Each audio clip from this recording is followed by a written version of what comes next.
Assalamualaikum. Waalaikumsalam. Assalamualaikum warahmatullahi wabarakatuh. Waalaikumsalam warahmatullahi wabarakatuh. Puji Rabbi shrah li sadri wa yassir li amri wahlul 'uqdatam min lisani yafqahu qawli. Amma ba'du. Puji syukur kehadirat Allah Subhanahu wa taala. Shalawat beriring salam semoga tercurah limpahkan kepada Nabi kita Nabi besar Muhammad Sallallahu alaihi wasallam. Kalian masih semangat? Masih. Oke, kalau kalian masih semangat, Teteh juga ikut semangat. Nah, kita sebelum ke materi nih, Teteh mau memperkenalkan nama Teteh. Nama Teteh Kasih, kelas 10. Teteh sekolahnya di SMA Teteh, di SMA Cendekia Banten. Ada yang tahu SMA Cendekia Banten itu? Enggak. Nah, jadi SMA Cendekia Banten itu terletak di Kampung Cipanas Hilir, Desa Pasauran, Kecamatan Cinangka. Pasti ya, kecamatannya kita sama. Iya. Nih. Teteh mau tahu dong nama kalian siapa nih? Teteh kan udah memperkenalkan nama Teteh. Iya. Oke, yang di sini dulu siapa namanya? Jumaiti. Jumaiti orang mana nih? Orang Ranca. Ranca itu di mana ya? Kalau Teteh boleh tahu nih. Ranca Garung. Oh, Ranca Garung. Oke, yang udah siap. Namanya siapa? Namanya aku Caca. Orang mana Caca? Orang Pasauran. Oh, orang Pesauran. Iya. Oke nih. Kita mau langsung ke materi apa game dulu? Mau game. Oke, kita game dulu ya. Iya. Nih, gamenya itu kalau Teteh bilang semut, kalian harus tangannya harus kayak gini. Oke. Kalau Teteh bilang gajah, harus kayak gini. Oke? Oke, kita mulai ya. Konsentrasi. Konsentrasi dimulai. Semut. Gajah. Semut. Gajah. Gajah. Gajah. Semut. Oke. Nanti kita kebalikannya ya. Oke. Kebalikannya. Kalau Teteh bilang semut, kalian harus gini. Kalau Teteh bilang gajah, kalian harus kayak gini ya. Oke, Teteh. Oke, kita mulai. Konsentrasi. Konsentrasi dimulai. Gajah. Gajah. Semut. Oh, kalian udah pada itu ya, udah Iya. pada lancar. Kita ke materi apa mau tepuk semangat dulu nih? Semangat. Oke, kita tepuk semangat ya. Oke. 1, 2, 3. Tepuk semangat. Semangat. Semangat. Oke. Oke, semangat ya. Kita pelajaran kali ini kita pelajaran apa? Ayo, Teteh mau tahu nih. PKN. Ada yang tahu singkatan dari PKN? Enggak tahu. Lupa. Pendidikan, Pancasila, dan Kewarganegaraan. Oke. Jadi, oke kita ya. Sekarang kita membahas tentang norma.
Nih, jadi ya, pengertian norma itu kaidah atau ketentuan yang mengatur kehidupan dan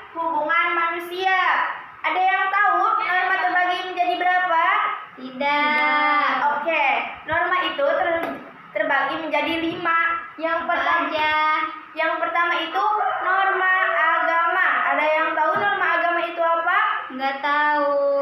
Norma agama adalah peraturan hidup yang diciptakan oleh Tuhan Yang Maha Esa untuk manusia agar hidupnya bahagia dan dunia dan akhirat.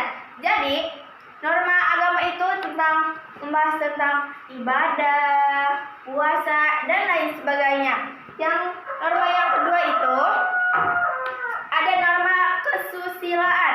Ada yang tahu norma kesusilaan itu apa? Nggak tahu. Nih, oke, Teteh bacain ya. Oke. Jadi, norma kesusilaan adalah peraturan hidup tentang perbuatan baik dan buruk yang bersumber dari hati nurani. Oke, jadi norma kesusilaan itu tentang perbuatan baik dan buruk kita. Oke, Kak Teteh mau tanya nih, kalian udah berbuat baik belum?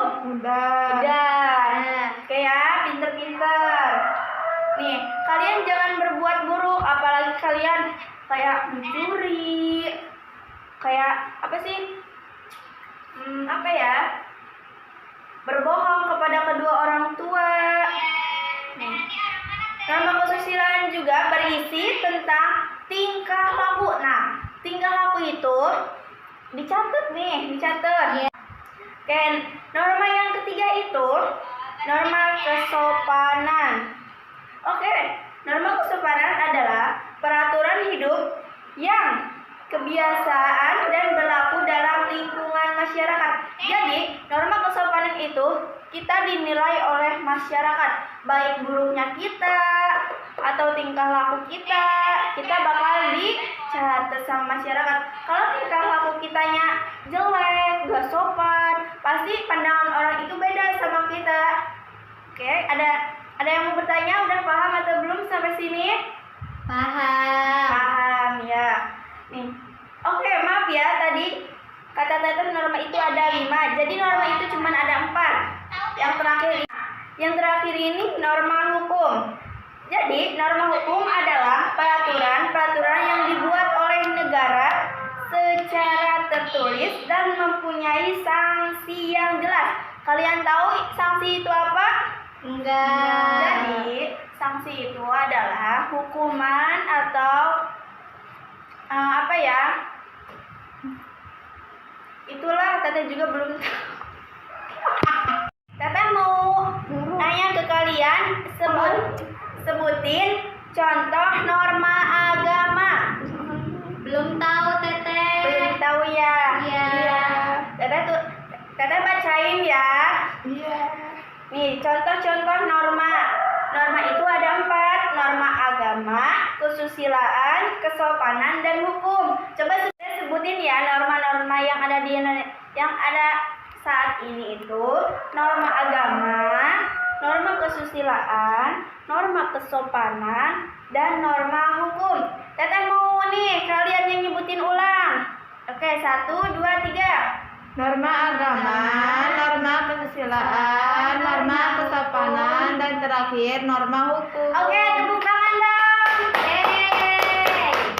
Kalian hebat-hebat ya. Oke, Teteh sebutin nih contoh dari norma agama itu sembahyang. Ada yang tahu sembahyang itu apa?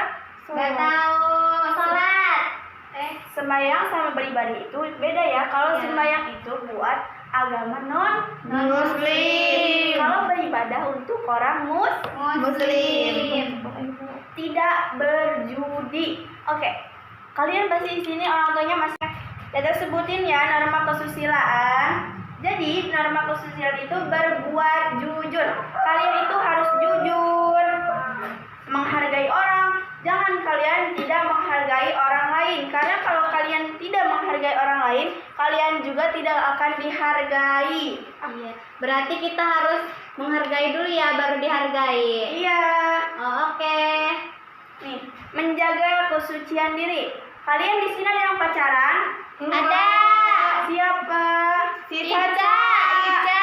Oke, kalian yang masih kecil nih ya, jangan dulu pacaran kalau bisa. Tapi Teteh udah Oke.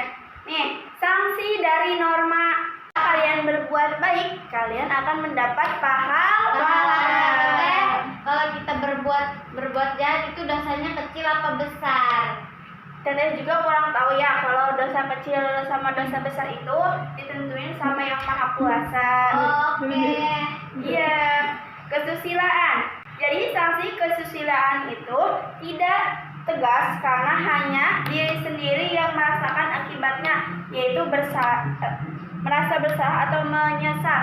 Jadi kalau kalian berbuat jahat atau berbuat apa itu tingkah laku itu, kalian akan merasa menyesal. Iya.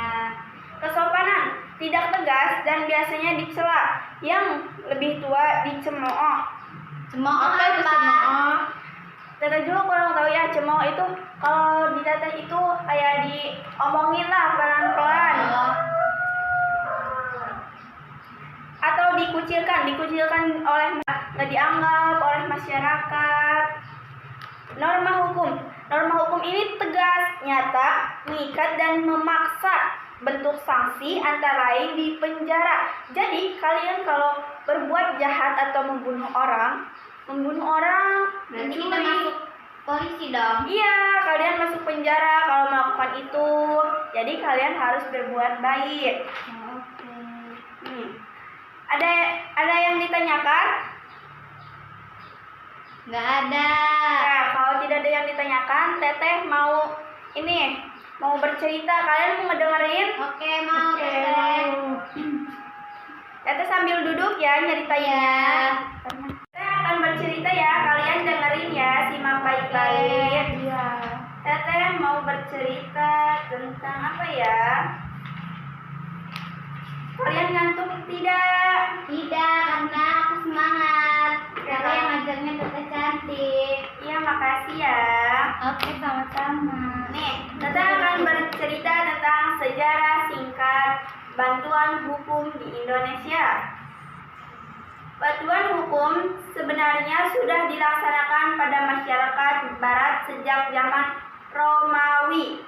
Pada waktu itu, bantuan hukum berada dalam bidang moral dan lebih dianggap sebagai suatu pekerjaan mulia karena untuk menolong orang-orang tanpa mengharapkan dan atau menerima imbalan. Jadi, dari cerita ini kita tidak mengharapkan imbalan atau mendapatkan upah. Setelah meletusnya revolusi Prancis pada tahun 1979. Pada tahun berapa? 1979. Benar. Yang mempunyai semboyan liberty salah satu semboyan tersebut melahirkan suatu piagam pernyataan hak asasi manusia pada tanggal 27 Agustus 1979. Piagam tersebut berisi bahwa manusia dilahirkan sama dalam keadaan merdeka. Jadi bayi itu kita dilahirkan dengan sempurna. Semua yang ada di Indonesia itu sempurna ya. Iya. Jadi Tapi Teteh ada loh yang cacat. Itu Iya. kenapa ya? Rematur. kurang tahu Teteh juga ya. Itu biasanya karunia dari Tuhan. Karunia dari Tuhan. Itu Oh, iya. Teteh itu taunya itu anak surga. Hah? Oh, anak surga. Sebelum Teteh tutup materi ini, Teteh mau minta maaf kalau ada kata-kata yang kurang berkenan. Teteh juga di sini masih belajar, bukan mengajar. Jadi Teteh minta maaf ya. Wabillahi taufiq wal hidayah. Wassalamualaikum warahmatullahi wabarakatuh. Waalaikumsalam